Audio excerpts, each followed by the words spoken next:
नमस्कार. 9 जुलै रोजी ज्ञानेश्वर माऊलींच्या पालखीचं, तुकाराम महाराजांच्या पालखीचं पुण्यामध्ये आगमन होत आहे आणि याच्यामुळे वाहतुकीवरती काय परिणाम होणार आहे याची आपण माहिती घेऊया.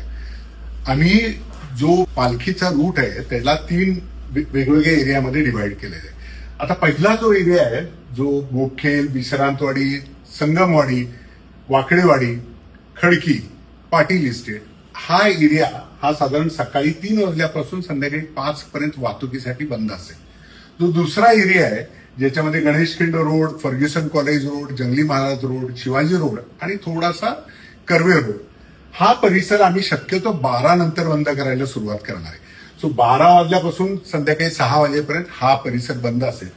आणि शेवटचा म्हणजे ज्या ठिकाणी पालखी मुक्कामाला जाते तो म्हणजे पेठ परिसर, ज्याच्यामध्ये Shivaji road, Bajirao road, Lakshmi road आणि थोडासा नेहरू रोड हा जो बाधित होतो तो संध्याकाळी 5 नंतर त्या ठिकाणचं वाहतूक बंद करायला सुरुवात करणार आहे. त्यामुळे आपला प्रवास आणि आपण बाहेर निघताना याचं जर प्लॅनिंग केलं तर निश्चितच आपलीही गैरसोय होणार नाही आणि पालखीचं मुवमेंट सुद्धा चांगल्या पद्धतीने होईल.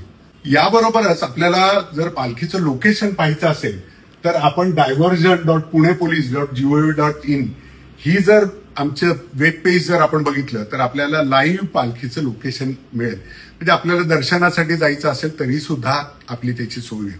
नमस्कार.